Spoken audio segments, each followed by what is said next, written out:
Hey YouTube, how's it going? My name's Matt. Today, I got a quick tip for you, a couple of quick tips for you regarding one of these, the humble capo. Just when should you use it and why? So stay tuned, that's coming up next.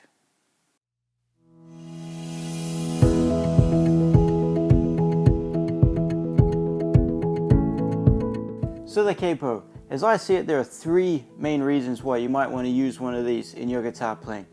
The first is a very simple one. Let's say you're practicing a song, maybe it's in the key of G like this.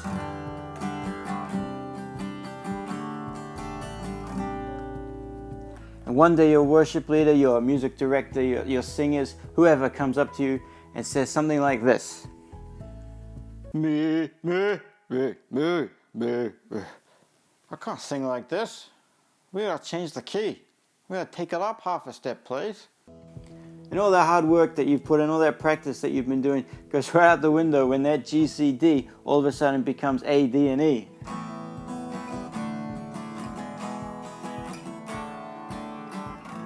Now don't get me wrong, that doesn't sound terrible, but you've lost those open strings that you get, and that B and E string ringing out the whole time.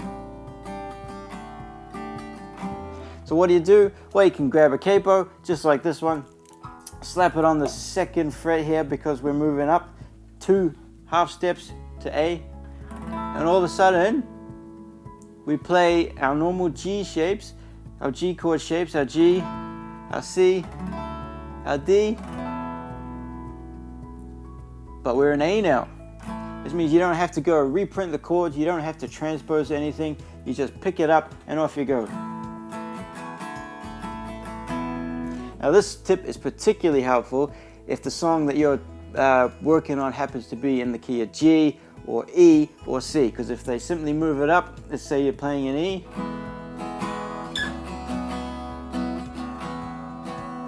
and they move that up a couple half steps, well, again, we put a couple half steps capo on the second fret and we can play an E again.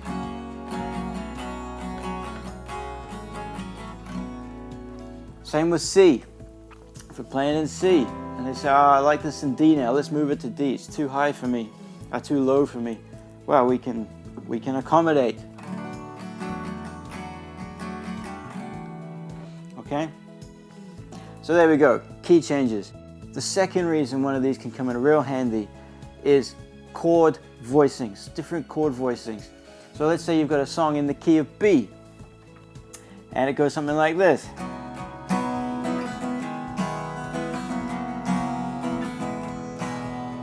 Okay, B, G sharp minor, F sharp, and an E. Now obviously we can play it like that and it sounds pretty good on open chords.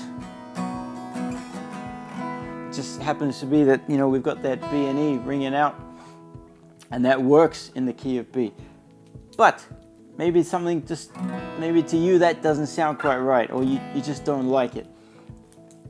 Chuck that capo in again. Here we go on the 4th fret this time, and we can play in G again.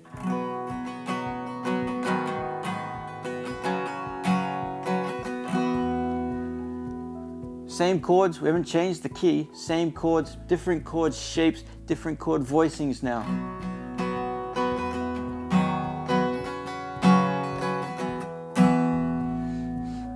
Now something I do quite often when I track in guitars, if I've got a song that's like this, or if you're playing live with 2 acoustics, I might get one acoustic to play it like this, and I might get another acoustic. If I'm recording, I'll probably record one side with me playing that way, and then I'll chuck a capo on and play it like this.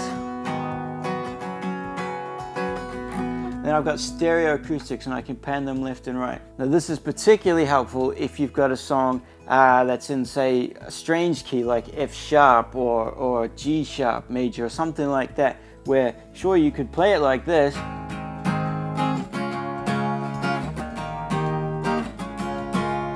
and it's not wrong, but the beauty of the guitar is the open strings, right? So if we're in G sharp major, we can chuck a capo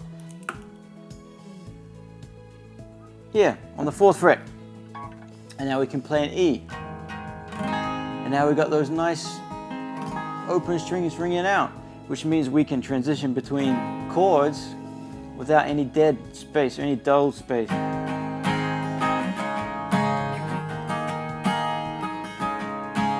And we get those same notes, those open strings ringing out. Another use, another example of that same, where we're not changing the key, but we might like different chord voicings. Let's say we've got a song in the key of E, and it might go something like this.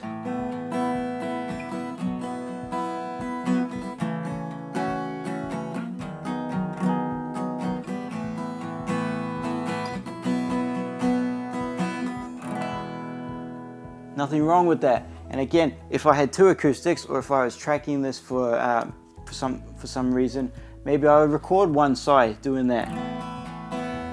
But watch if I chuck a capo on the 4th fret here and play it in C shapes. So we'll start with an F.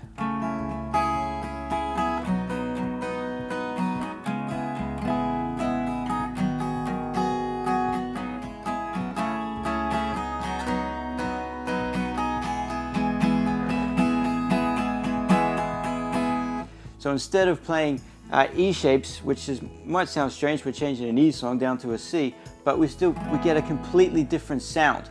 And sometimes that just might be what you're looking for. And the third and final tip I have for you today, why you might like to use a capo. Some might say it's cheating, and it kind of is. But let's say we're in the key of F, and we're playing something like this.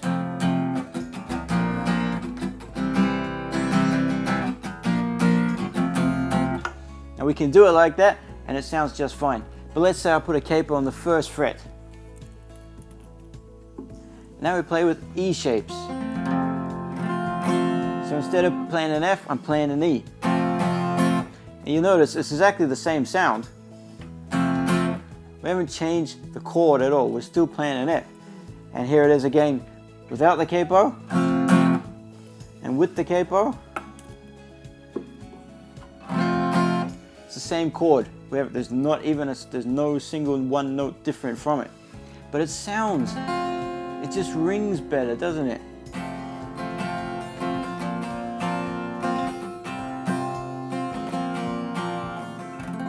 And again, we get those nice open strings. So there you have it. Those are my 3 quick tips for when and why you should or could use a capo when someone changes the key on you. So the next time that happens, you won't panic. Also, maybe you just want to try something different, get a different feel. Maybe you have got 2 acoustics and you don't want them playing the same things, but you're not quite sure what you could get them to do. Well, come back and watch this video. Hey, if you did like this, please click the subscribe button down below. It's just down here. It's that big red one. I really appreciate it. Leave me some comments.